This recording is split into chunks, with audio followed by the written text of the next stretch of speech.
Welcome to the family office. Planning for the people who matter most. I was going to ask you about something with, we were talking about cost of livings.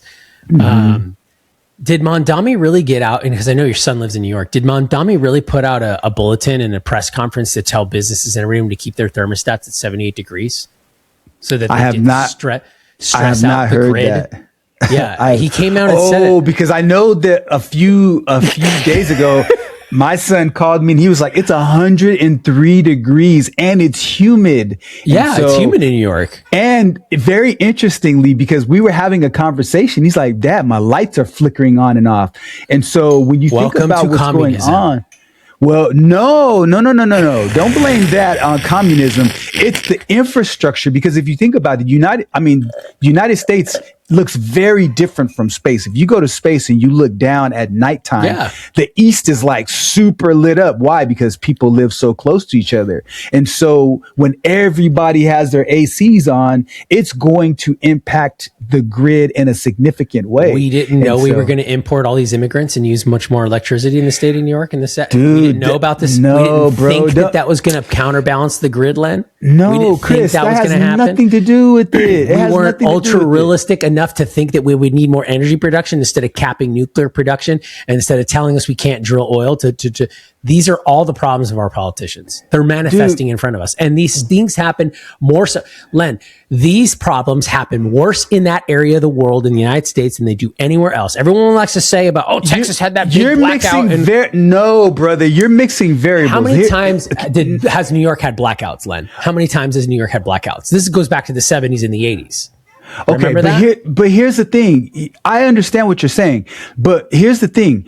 When the United States was colonized, what happened is when they came over, they started off in the eastern states. And so there's large population centers, way more so in the east than there is in the west, because the United States it's more than 250 years old, but it's officially 250 years old. So the expansionism that happened to more of the western states, that's the reason why I made the point earlier, is when you look from space, and this has been the historical trend from the very beginning, is that the east is much more population dense than the west. And so when you have these issues, like even in Texas, when it got cold, what happened? You're going to blame your Republic? That's the one time anybody says anything. But the point is, that was a natural disaster. This wasn't just we're turning the lights on. Dude, no. And it was fixed very fast. Dude, okay, see, this is a how many times does Florida have blackouts? Dude, you're making the a lights biased don't argument flicker right in now. Florida. Let me explain. Okay, here's your biased argument.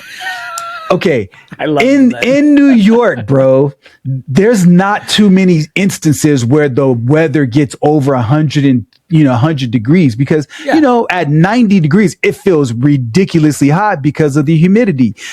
Very rarely does it get to 103. So the equivalent of Texas having, the pipes burst and all of those things is the 103 degree weather. It's not that's an act of nature. And so people respond to that nature, because remember, there in Texas, there were big calls for you to fix your grid, because it's based on an old electric grid and an old plumbing grid. And so you've got some issues there too, but I don't blame acts of nature to a governmental system.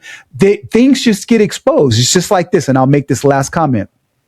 If I have a pot and it's a glass pot and I put water in it, it's not going to get exposed even if there's a little crack, right? But if I start to put that pot over fire and I start to heat it up, then those cracks are going to get exposed. That's the same thing that happened in Texas, and that's the same thing that just happened in New York. I mean, Mondami just got there. So like, we can talk about, both states in terms of their governmental systems and their political philosophies, but those are two different very different things than the heat or the cold getting hot or cold. I agree. So. I just wish that these guys that say these weird things like him, they would just go say it in the country where they're from, because they don't. They just don't. They don't want to go say these things where they're from because they can't.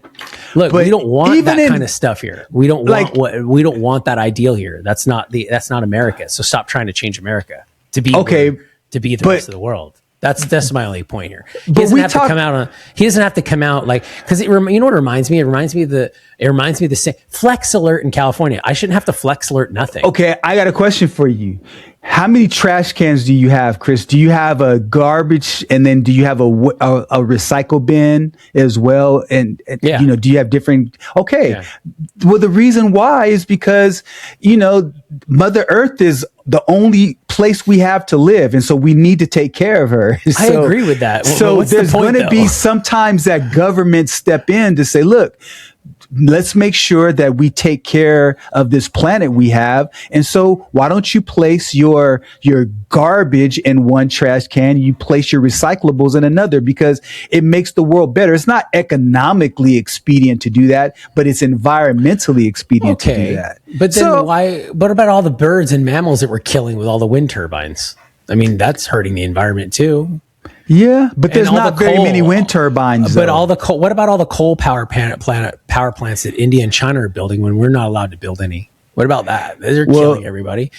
France should ought to look at that. What about? I mean, you know what France does have? So it's good. But I can make the same counter argument, which is, oh, well, you know, we're free. We're supposed to be a free country. Why don't we just let any company do whatever it wants? Why? Because we all have to live together. We still operate off the golden rule in the United States. Don't do unto others as the silver. Well, yeah, it's don't still do to others that you do to your wouldn't want to be done to yourself, right? So that's the golden rule. So we practice that. But anyways, look, Len, France does have it right. They have nuclear power. I am a big proponent of that. I think that we should be spending a ton of money on that instead of spending it think about it. If California would have invested $250 billion into nuclear energy be in a much better place right now instead of a high-speed rail, I mean, to me, if anybody would focus on infrastructure and make that the absolute goal, especially for I think any country, but specifically here in America,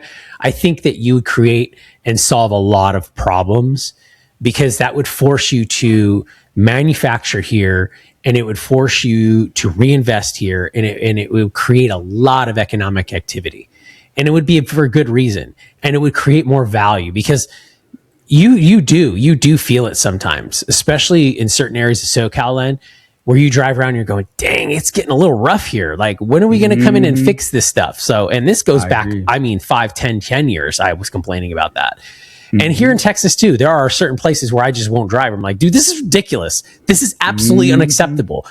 This is unacceptable. I feel like I'm driving have at to Tijuana. drive over potholes, Dude. And it messes up. Like, I just had to get, a major alignment on my car because the infrastructure is bad. Horrible. So I agree with you. Chris, especially in places where there's a growing population. And unfortunately, what happened is I wonder if the engineers, 100 years ago really would have foreshadowed the amount of growth that would happen and what that would mean with its infrastructure. Because the other thing is like before it was much cheaper to build roads and bridges and all of those things. And so the idea of such an expensive line item on the budget to build the infrastructure, I don't think they would have been able to foresee that. But regardless of that, we're a first world nation. And so because of that, we got to spend the money on the infrastructure. So I couldn't agree with you more on that.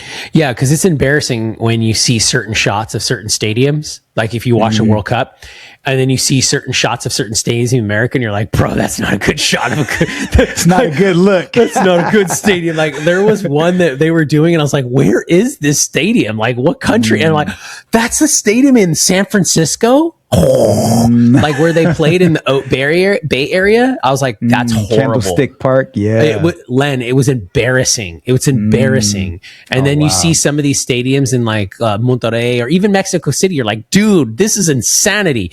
But I mean, I understand, you get what you get. But at any rate, Len, it's been good. It's been good today. I enjoy the conversation always, man. And we'll see what happens with Iran. We'll see what happens. It'll be interesting rest of the week. A lot of stuff going on. So I'm looking forward to seeing you here next week. All right, brother. Take care. And for those of you that are here As another reminder, always find time to talk with people that you disagree with. If you like the information, and if you dislike it, like it anyway, and then comment and tell us why, so then we can have a back and forth conversation with the growing community that we have. With that being said, Chris, it's always a pleasure. Until next week. See you, Len. Take care. Conversation has given you clarity on your next steps. Please share this episode with someone who's walking the same path. Don't forget to like and subscribe so you won't miss future episodes. And remember, planning ahead isn't just prudent, it's an act of care. Thanks for joining us, and we'll see you next time on The Family Office.